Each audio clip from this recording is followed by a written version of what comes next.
Well, welcome to Botanical Medicine with Stephanie Georgieff. I'm your host.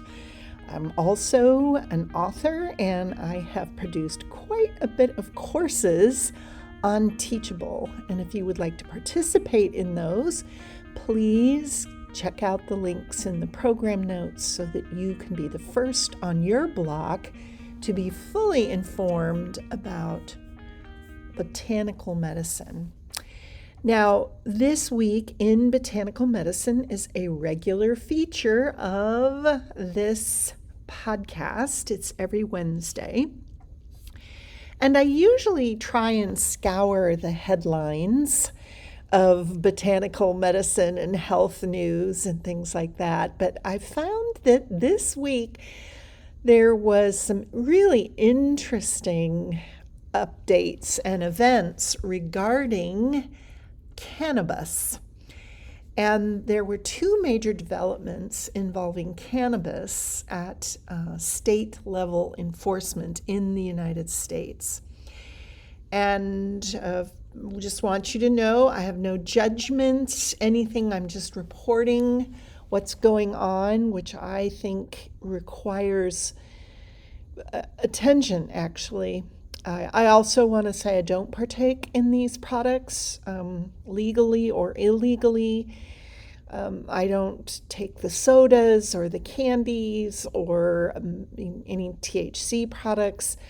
I've never prescribed them. I just want you to know that that's where I'm coming from. But I also think the whole issue around cannabis it highlights what I call the conflict between humans and the natural world, and basically humans wanting to control the natural world, particularly when it comes to altering consciousness. Now, there was a really interesting case that happened in Wisconsin. And this is surveillance and interstate tracking of cannabis buyers.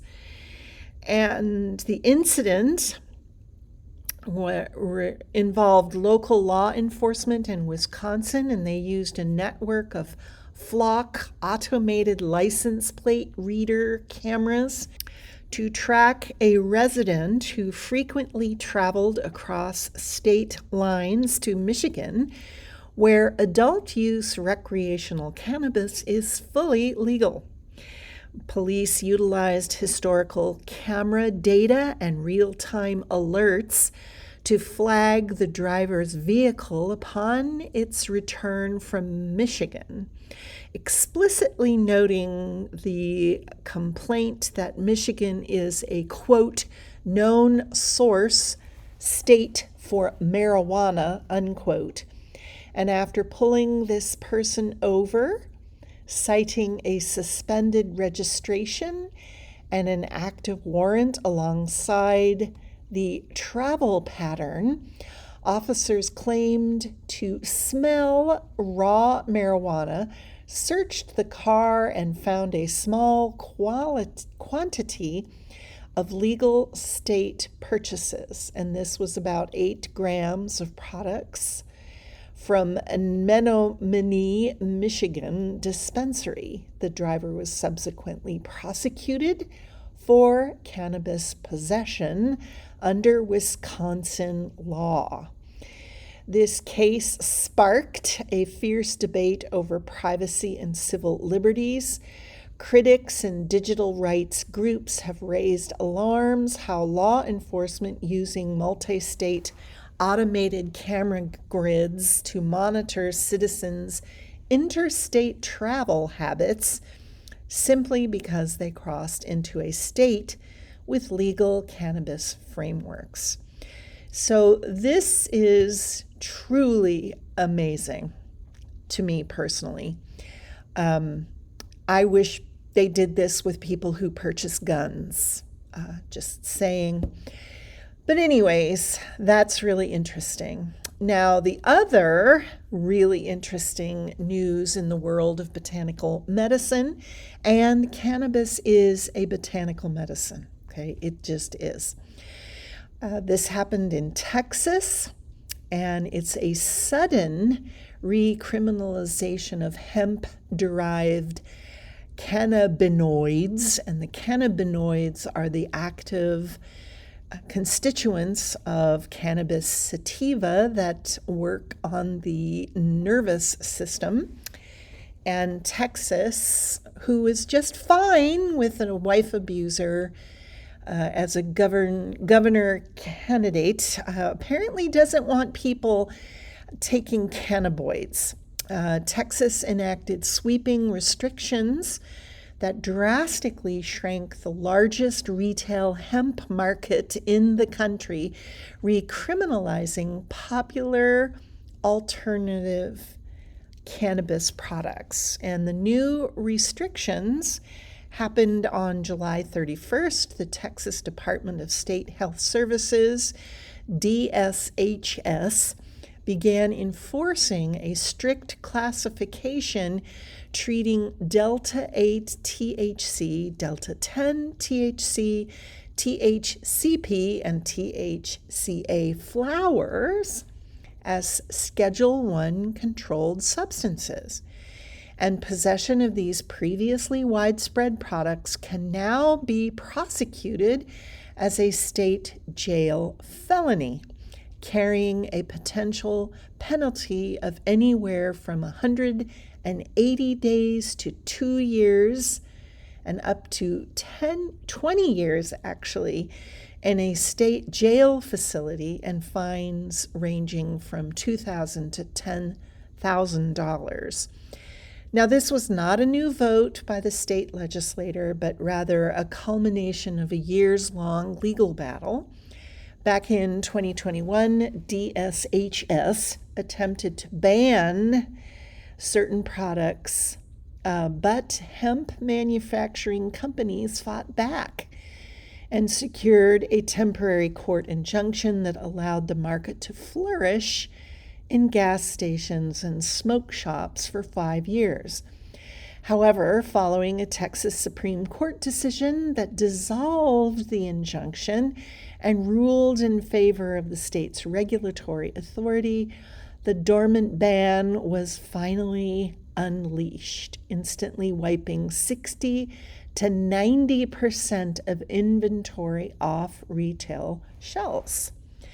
Traditional low-dose Delta 9 THC edibles and beverages derived from hemp that remain at or below 0.3% dry weight limit are still technically permitted, though the broader market remains under immense regulatory pressures. This is a really fascinating development, and again, as a healthcare provider that has treated people from gunshot wounds, from things like AK-47s and automatic rifles, and Texas is totally fine with those things, but heaven forbid somebody has some high concentrate THC gummies. Oh, we got to throw those people in jail. Now, the Texas state leadership, particularly key figures like Lieutenant Governor Dan Patrick, has long maintained a traditional moral opposition to recreational drug use, viewing prohibition as a matter of public health and safety, but electing people who abuse their wives and supporting people who cover up for pedophiles. Oh, that's totally fine. But we need our morality restricting use of plant substances. State officials and anti-drug organizations heavily emphasize the rise in accidental pediatric poisoning, and this is a problem because people will get a bag of gummies and children want to eat candy. They don't care what it is, vitamins, etc. And so more and more children are having to be rushed to emergency rooms for cannabis overdoses. As to my knowledge, no child has died from this, but it's also not a good thing. So they want to crack down on unregulated designer drugs marketed to minors. And what's also really interesting is that economic competition has played a major role in this recent crackdown, and mostly the alcohol industry. Okay, and the alcohol industry sees THC beverages and edibles as a direct threat to beer and liquor sales, as well as the state's tightly controlled medical cannabis monopoly. And so money is coming in here. Lobbies are wanting to protect their profit margins, and they want strict barriers against a free market recreational cannabis industries. While criminal justice reform advocates frequently argue that keeping cannabis illegal helps sustain high arrest rates, court populations, and private prison pipeline. And we know that in certain states, the private prison lobby really benefits from these laws. So they get paid a lot of money to incarcerate people, especially petty, crimes. But financial corporate protectionism, primarily involving alcohol industry and entrenched political lobbies, this plays a big role in there. Now, again, there's all sorts of beverage people that are arguing against these laws. It's really quite interesting. Now, what's also fascinating, as I said, cannabis is a medicine. It is a botanical medicine. And if you study traditional Chinese herbal medicine or Ayurvedic medicine, both of these plants have extensive use and have been used for thousands of years. But if they're used under certain circumstances, they're quite healing. And in traditional Chinese medicine, cannabis is known as ma or dama, and it has historical roots in the classic texts, pun not intended. We know that at least 2,000 years through the Emperor Shandong, in the Divine Farmer's Materia Medica classical text, it's listed as a superior medicine. And they noticed that cannabis possessed both yin and yang properties, and observed that the flowers produced richer medicinal qualities, and it was thought to restore equilibrium. Now, the seeds are used, and if you go to acupuncture school or you practice this type of medicine, we can legally use hemp seeds, which don't seem to have as much of the THC in it. And this is the most enduring medicinal application of cannabis in traditional Chinese medicine that survives to this day. And it's called Huo Ma Ren. And it's gentle, nourishing, laxative. It enters the large intestine, spleen, and stomach meridians, and is prescribed to moisten the intestines and unblock the bowels. I think that's such an artful way to say that it helps ease constipation. And it's usually used for elderly or postpartum patients suffering from blood deficiency-induced constipation. And it doesn't cause harsh purging. It's also used for pain, rheumatism, and sluggish menstruation. And it's also really good for wind withdrawal, which in Chinese medicine and again, I love these archaic terms, but it's used for melancholy. Wind withdrawal, apparently, is the wonderful artistic word for melancholy, absent-mindedness, or excessive desire for isolation. And this basically shows that the spirit is out of balance, so we can use the seeds for that. It also, about 2,000 years ago, was really used for surgery. It was used as surgical anesthesia. And it's one of the world's first recorded general anesthetic. And it was by a physician. His name is Hua To.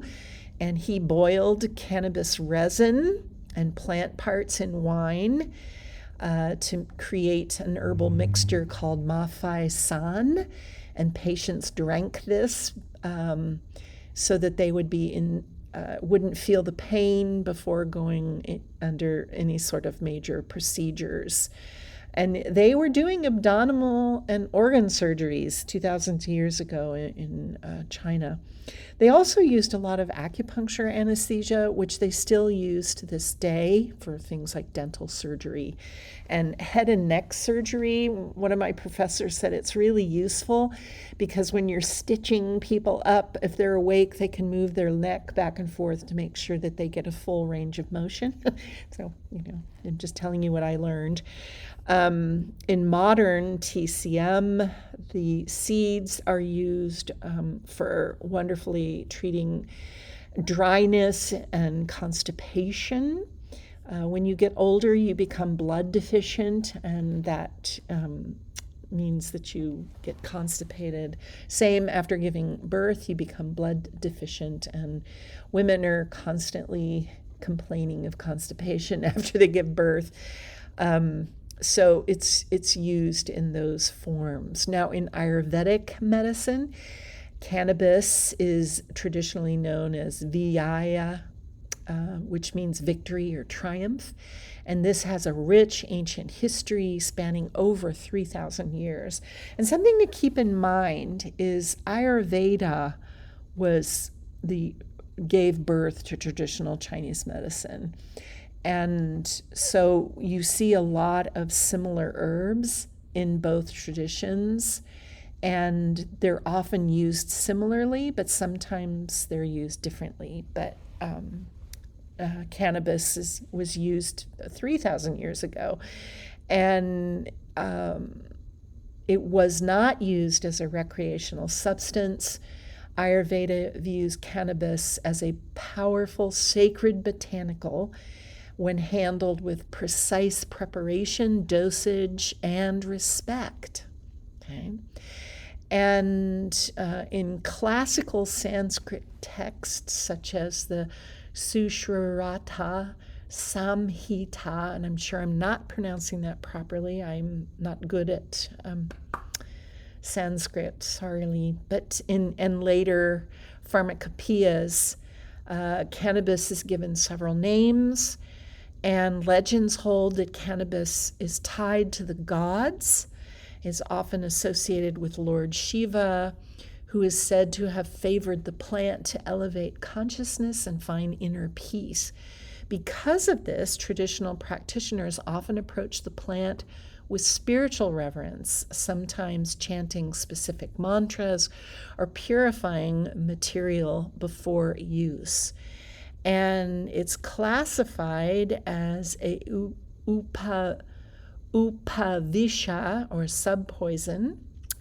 And in Ayurveda, potent medicinal plants often possess toxic or destabilizing properties if misused, but they become safe and profoundly therapeutic when subjugated to specific purification processes.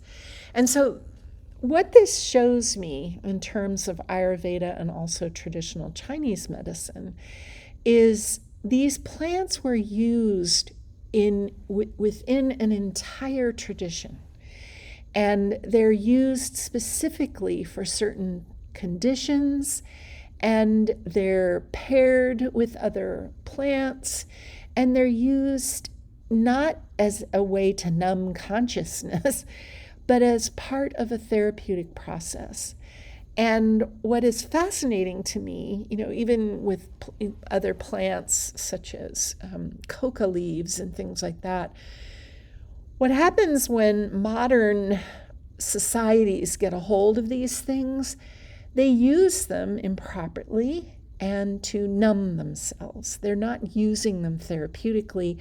They're basically using them to numb their consciousness or enhance their consciousness, but in artificial ways and not through ritual and respect and things like that. And then, if there's money involved and competing marketplaces, and if you have a prison industrial complex that needs poor people to inhabit it, who can't afford lawyers, etc., who make lots of money off of drug arrests or recreational drug arrests, this is when you get into problems. And this is why I feel that we need to understand the plants, and we need to be educated in how to use them. And we also need to get at the core reasons why people want to numb their consciousness. Why is it that you have to numb your consciousness? What's that about? And I think those are very deep conversations, but when it gets back to, having your license plate tracked if you drive from Wisconsin to Michigan and being arrested, it's just wow. So this is an instance in botanical medicine that we really need to pay attention to and be aware of, and really approach things holistically and realize that these incredible substances and energies that are within these plants, this is a relationship that humans have with the natural world. And how is it that we want to enhance this relationship? What kind of relationship?